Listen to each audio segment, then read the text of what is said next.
Et si un jour, celui qui était censé nous aider à guérir ne croyait plus en la guérison?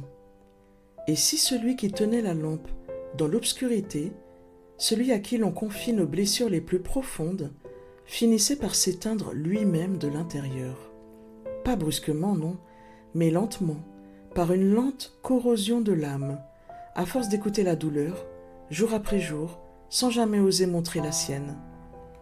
Cet épisode, c'est l'histoire d'Antoine, un homme que l'on croyait solide, un thérapeute, admiré, respecté, consulté, mais qui, à force de plonger dans les ténèbres des autres, a oublié de respirer pour lui-même. Ce n'est pas une histoire sur l'échec, c'est une histoire sur l'épuisement invisible, celui qui ronge les sauveurs, les piliers, les fortes épaules. Ce que vous allez entendre est inspiré de faits réels, des fragments de récits recueillis, croisés, anonymisés, mais leur vérité émotionnelle, elle, est intacte.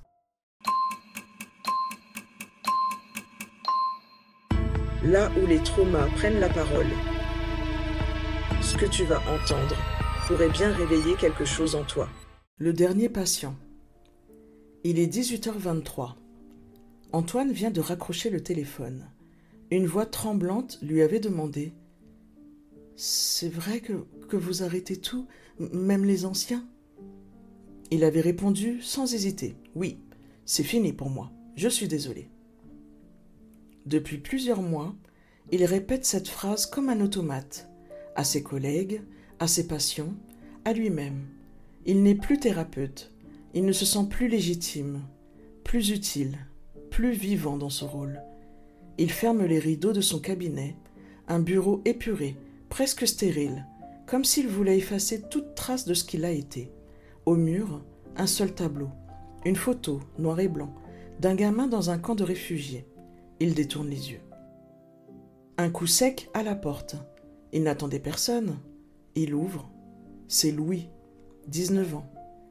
Yeux cernés, visage fermé, sweat à capuche trop grand pour lui, il tremble. Il n'a pas pris rendez-vous. Il a simplement traversé la ville. « Je sais que vous ne consultez plus, mais j'avais besoin de vous dire un truc. » Antoine le laisse entrer presque par automatisme. Silence pesant. Puis Louis le regarde droit dans les yeux et dit calmement « Si vous ne croyez pas en moi, je vais me tuer. » Un frisson traverse Antoine.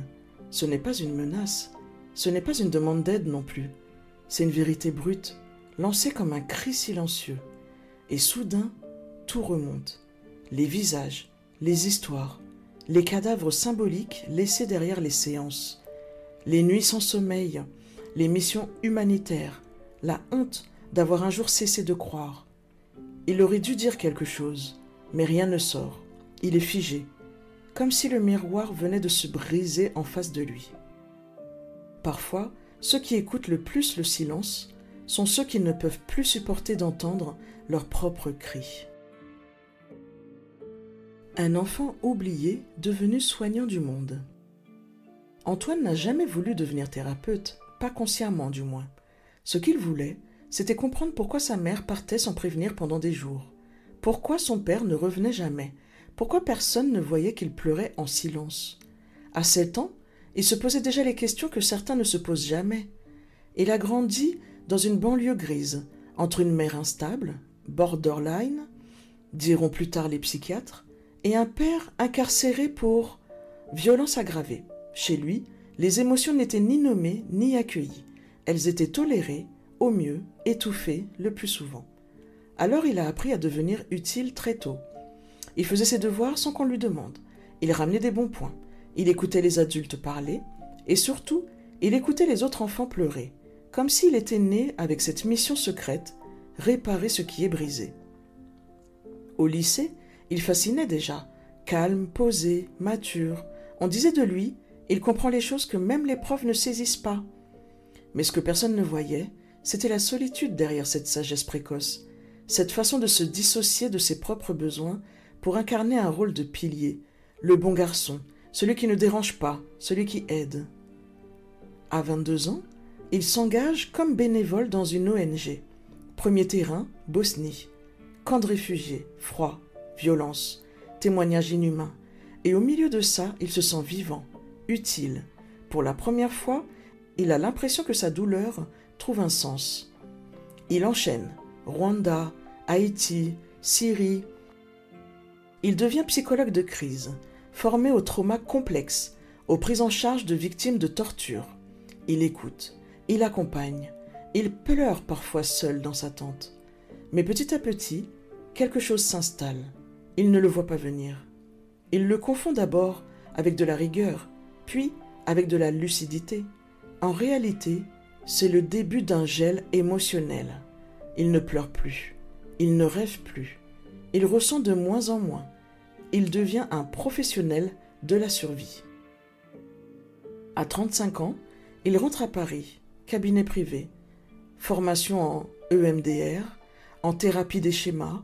Il reçoit des patients tous les jours, des femmes battues, des enfants mutiques, des hommes violents. Il écoute encore, avec professionnalisme. Mais à l'intérieur, tout se vide. Il n'a jamais pris de vacances, jamais eu de relations stables. Son appartement est rempli de livres de psychologie qu'il n'ouvre plus.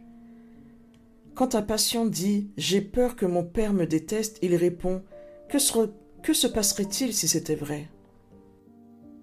Ce n'est pas de la provocation, c'est de l'usure. Il ne croit plus en la réparation. Il continue pourtant, pendant des années, jusqu'au jour où il découvre un mot laissé sur la table par l'un de ses patients, peu après la fin de sa thérapie. Un jeune homme, fragile, qu'il pensait stabiliser. Le mot disait simplement « Merci d'avoir essayé, mais j'étais déjà trop loin ». Ce soir-là, Antoine ne dort pas. Il regarde le plafond jusqu'à l'aube. Il revoit son enfance, il revoit les camps, il revoit tous ceux qu'il n'a pas pu sauver. Et pour la première fois, il se dit « Et si tout cela ne servait à rien? Et si je m'étais construit sur une illusion ?» C'est là que commence sa chute. Silencieuse, invisibilisée, comme celle de tant d'aidants. Il ne sombre pas dans la folie, il ne s'effondre pas. Il s'éteint doucement. Et il commence à dire à ses patients « Je pense que vous devriez voir quelqu'un d'autre. » Le trop-plein d'obscurité. On croit souvent que le danger dans ces métiers, c'est l'empathie. Mais ce n'est pas vrai. Le danger, ce n'est pas de ressentir, c'est de cesser de ressentir. De ne plus être traversé, de devenir une forteresse. Antoine, lui, était devenu une citadelle. Il le disait lui-même, à demi-mot. Ce ne sont pas les cris des patients qui m'épuisent, c'est le silence que ça laisse en moi. Pendant les premières années, il rentrait chez lui après les consultations avec le cœur lourd, mais vivant. Chaque récit, aussi dur soit-il, résonnait en lui comme une vibration. Il pleurait parfois en marchant, écoutait Bach, écrivait. Il y avait encore un lien avec l'humain. Mais après la mission au Rwanda, quelque chose a changé. C'était en 2013. Il y a vu des enfants soldats mutilés, des femmes déchiquetées par la guerre, des regards qui n'avaient plus rien de vivant. Et surtout, il y a vu sa propre impuissance.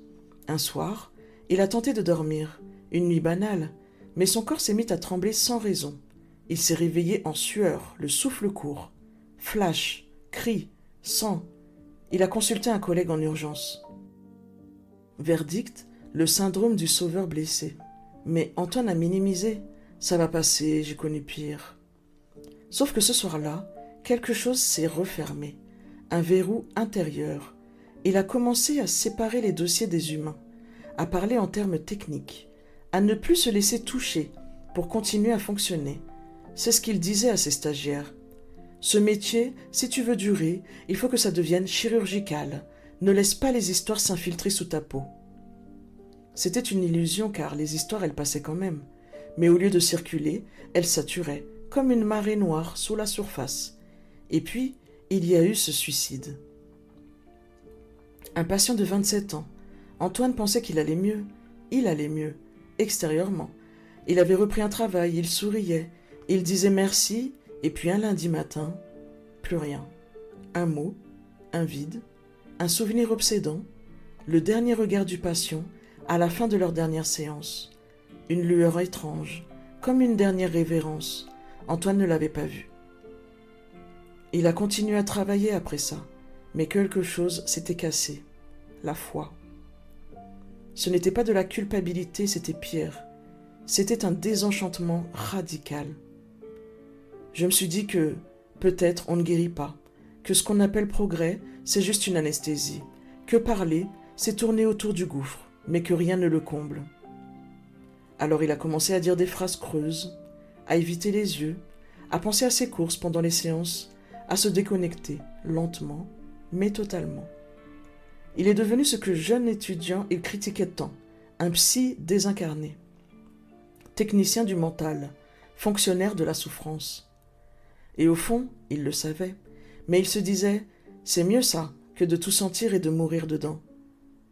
Ce n'est pas qu'il ne voulait plus aider, c'est qu'il ne croyait plus qu'on pouvait vraiment aider, pas profondément, pas durablement.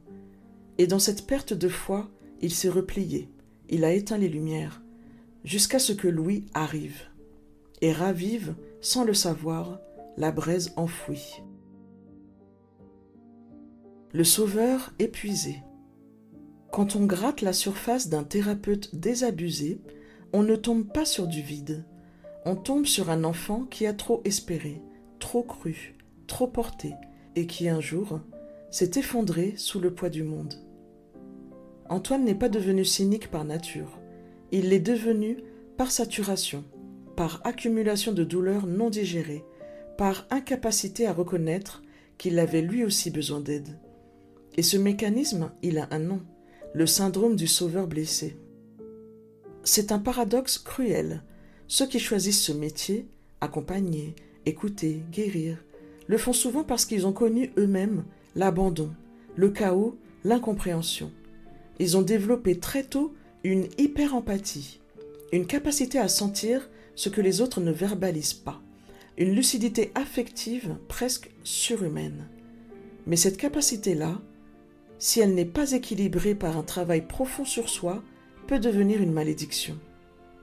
Antoine ne s'est jamais permis d'être vulnérable. Il croyait que montrer ses failles, c'était trahir sa mission. Il portait un masque, celui du professionnel inébranlable.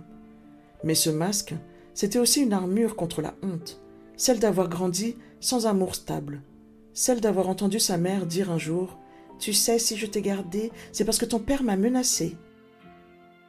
Des mots qui ne quittent jamais un enfant, même s'il les enterre sous des diplômes et des lectures de Jung. Alors il a tout donné aux autres. Il a pris soin, il a écouté, il a contenu, mais il n'a jamais été écouté, lui. Et petit à petit, son système s'est retourné contre lui. Il ne faisait plus la différence entre les émotions de ses patients et les siennes. Il vivait en transfert permanent sans le savoir. Ce que Louis, ce jeune patient qui débarque sans prévenir, vient réveiller en lui, ce n'est pas juste un instinct de thérapeute.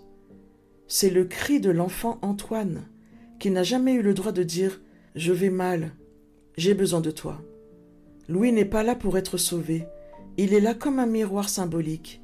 Il vient confronter Antoine à tout ce qu'il a nié. Et ces mots simples et glacés « Si vous ne me croyez pas, je vais me tuer » viennent percuter un point précis, la croyance que la présence de l'autre peut encore avoir un sens. Ce n'est pas un appel à l'aide, c'est un appel à la vérité. Antoine comprend alors, confusément, que ce n'est pas de compétences dont Louis a besoin, ni de technique, ni de grille de lecture. Il a besoin d'un humain qui ose encore croire, même s'il ne sait pas pourquoi, même s'il a peur, même s'il doute. Dans ce face-à-face, Antoine réalise la chose suivante. Ce n'est pas la guérison qu'il faut promettre, c'est la présence. Ce n'est pas l'issue qu'il faut garantir, c'est la traversée. Et peut-être que ce qu'il a perdu, ce n'est pas la foi en la psychothérapie, c'est la foi en lui, en sa capacité à être un humain parmi d'autres, pas un sauveur, pas un technicien, juste là. Ce n'est pas un déclic magique, ce n'est pas un happy end, mais quelque chose bouge. Antoine regarde Louis pour la première fois, vraiment. Et il dit « Je ne sais pas si je crois en toi, mais je peux rester là si tu veux. » Une fissure dans le mur. Antoine est resté assis, en silence, pendant de longues minutes. Louis, lui, n'a pas parlé non plus. Il s'est contenté de s'asseoir sur le vieux fauteuil en cuir, celui que tant d'autres avaient occupé avant lui. Souvent en larmes, parfois en colère, toujours en quête d'un lieu où déposer quelque chose de trop lourd. Et pourtant cette fois tout était différent. Ce n'était pas une séance, ce n'était pas un rendez-vous. C'était une suspension, un moment nu, sans rôle, sans protocole. Deux êtres humains, simplement là. Antoine a regardé Louis, puis ses propres mains. Elles tremblaient légèrement. Il ne savait plus s'il était là en tant que thérapeute, et il savait seulement qu'il ne pouvait pas le laisser partir sans lui offrir quelque chose. Pas une solution, pas une promesse, juste une présence honnête. Il a inspiré doucement. « Tu sais, Louis, moi aussi parfois, je ne crois plus en rien. » Louis lève les yeux. Antoine sent la surprise, puis un léger soulagement, comme si ces mots venaient briser une digue. « Et pourtant, t'es là ?» C'est simple, brutal, vrai. Antoine ne dit rien, mais il sait que cette phrase contient l'essentiel. Être là, malgré le doute, malgré la fatigue, malgré l'envie de disparaître. Il se rend compte qu'il a cherché à être un guide infaillible, alors que ce dont le monde a besoin, ce sont des gens capables de rester présents dans la tempête, même sans carte, même sans certitude. À cet instant, il ne redevient pas thérapeute, il redevient humain. Les jours qui suivent, il ne reprend pas directement ses séances, mais il commence à écrire, d'abord pour lui, des mots simples, des phrases abandonnées. Il fouille ses blessures, il ose les nommer. Il revoit un ancien collègue. Pour parler, pour vider ce qu'il a retenu trop longtemps, il recontacte un superviseur qui l'avait laissé sans nouvelles depuis des années, et il repense à Louis. Il ne sait pas s'il reviendra, mais il sait que cette rencontre a fissuré quelque chose en lui. Une carapace, un mur, une forteresse qu'il croyait nécessaire pour survivre, mais qu'il étouffait.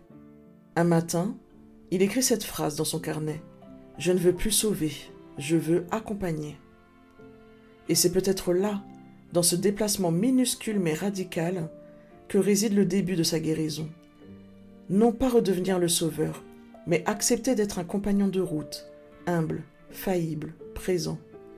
Non pas se convaincre que tout est possible, mais croire que l'acte de rester en soi est déjà une forme de lumière. La lumière n'est pas ce qu'on croit. On imagine souvent les thérapeutes comme des êtres inébranlables, des phares dans la tempête. Mais ce que nous rappelle Antoine, c'est que même les phares peuvent s'éteindre, et que parfois, ce n'est pas l'usure du vent, mais le feu intérieur qui vacille. Ce n'est pas une faiblesse, c'est une vérité humaine. Parce qu'on ne peut pas passer sa vie à porter les autres sans apprendre un jour à déposer son propre fardeau. On ne peut pas écouter la douleur en boucle sans apprendre à écouter la sienne. Et on ne peut pas sauver sans se perdre si l'on ne comprend pas ceci. La guérison, ce n'est pas toujours aller mieux, c'est être moins seul dans l'endroit où ça fait mal. Antoine n'a pas retrouvé la foi en un claquement de doigts. Il n'a pas repris son cabinet avec des certitudes neuves, mais il a laissé tomber le masque. Et ce geste-là, à lui seul, est un acte de guérison. Il nous rappelle que ce n'est pas en étant parfait qu'on aide le monde à guérir.